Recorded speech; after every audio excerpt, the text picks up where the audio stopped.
1 October Saturday, the sun still shone brightly late into the afternoon. The Church of Our Lady of the Rosary was adorned with white and gold flowers. Guests arrived in their finest attire, long dresses, crisp suits, patent leather shoes, everything immaculate for Marina and Raphael's wedding. Outside, luxury cars lined up, Mercedes, BMWs, imported SUVs. This was clearly a wedding of Sao Paulo high society. Guests stepped out, adjusting ties and smoothing gowns, exchanging air kisses and rehearsed smiles. And then she appeared. A woman in her 50s, with gray hair neatly pinned in a simple bun, wearing a modest floral dress, nothing branded, no luxury. But what truly drew attention were her feet, basic blue flip-flops from a pharmacy. Whispers started immediately. Elegant ladies shot disapproving glance behind fans. Men whispered among themselves, discreetly pointing.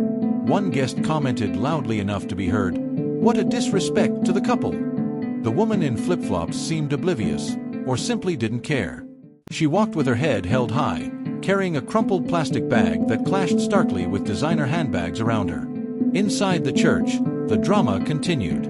She took a seat in the back pews while other guests moved forward, some even changing seats to avoid her. The murmur of judgment buzzed low. The ceremony proceeded beautifully. Marina was radiant in her French lace gown. Raphael couldn't stop smiling. Vows were exchanged with tears of joy. Yet even during the most emotive moments, some guests still eyed the sandals woman. Afterward, everyone moved to the five-star hotel ballroom. Crystal chandeliers glowed, tables were decorated with massive white rose arrangements, and a buffet looked straight off a magazine. Waiters circulated with champagne and elegant canapes.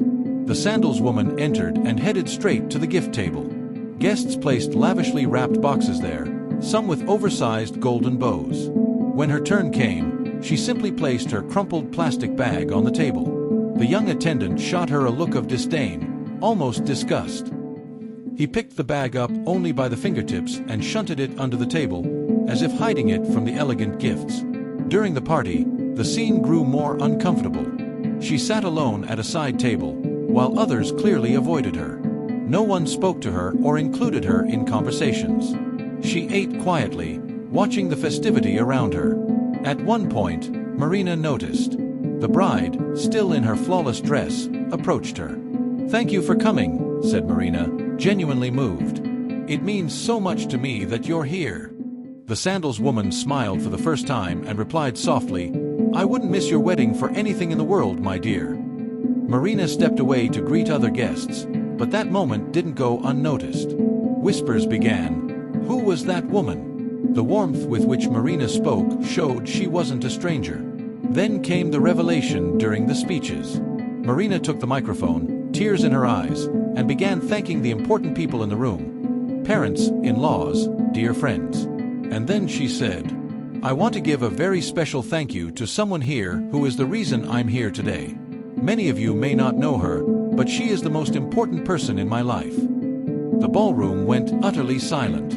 Donna Rosa was my housekeeper for 20 years, but she was so much more. When my parents died in that accident, I was only 12. Donna Rosa raised me as if I were her own daughter. She worked 3 jobs to pay for my education, sacrificing her own needs so I could have everything I needed. Uncomfortable glances were exchanged among the guests. The sandals woman remained seated, tears now streaming down her face. She never had much money, but she had the most generous heart in the world.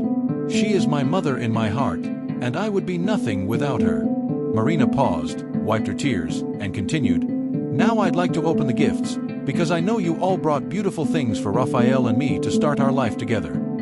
One by one, guests opened crystal, high-end appliances, jewelry, artwork. Each present more luxurious than the last. But then there was only the crumpled plastic bag left. Marina picked it up carefully and opened it slowly. Inside was a small homemade photo album with a hand-sewn floral fabric cover. She opened the first page, and her face changed completely. There were childhood photos.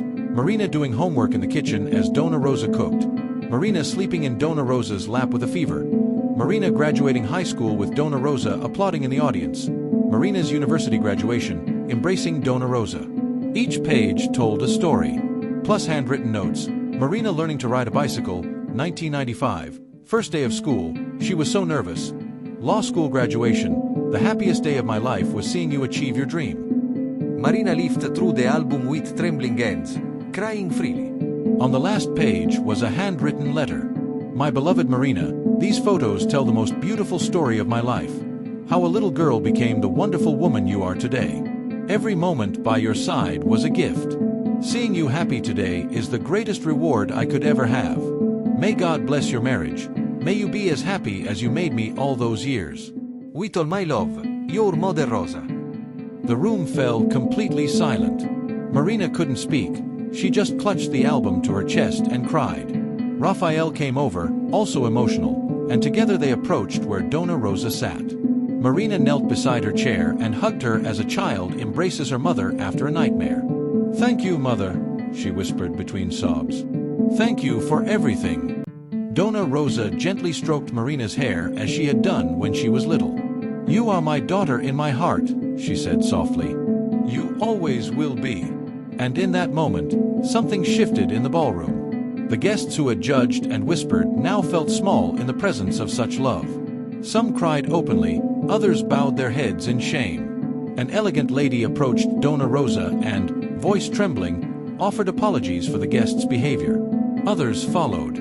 Soon a crowd surrounded the table, all wanting to meet the woman who had raised Marina with such love. The most expensive gift of the night was worth 15,000 reis.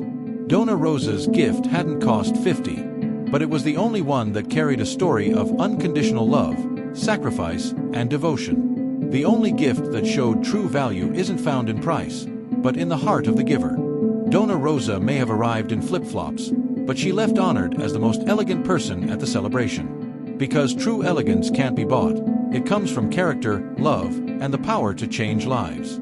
Marina learned that night she had two treasures, the love of the man she married, and the love of the woman who raised her. One she chose, the other chose her when she needed it most. Donna Rosa's sandals may have been humble, but the steps she took in Marina's life were the most important of all.